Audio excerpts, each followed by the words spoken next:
Nga pala si Tita Bars. Ayan. Kain tayo ng pagkain ng mahihirap. Isang udong at sardinas. Tingnan natin kung ano yung lasa.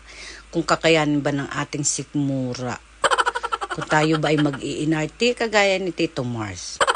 So tara, let's go. Tikman natin ang lasa. Diba?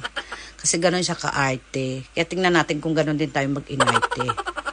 Diba? Realidad versus kaartihan. Oh, diba? Ew, kadiri. Oh my God, hindi talaga kaya ng bituka ko, mga Mars. Nasusuka kaya ako. Anlansa kaya ng sardinas. Yuck. Tapos tingnan nyo yung noodles. Ew, bakit ganun kulay yellow? Nakakadere. Hindi ko talaga siya Mars kayang kainin. Wala bang fried chicken? Ano ba to? Para ba tong street food ang color? Hindi ba ako magkakahepa nito? Kulay dilaw. Yuck. Kayo na ang musga. Try nyo din tikman kung masarap.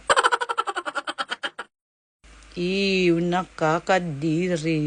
Diba?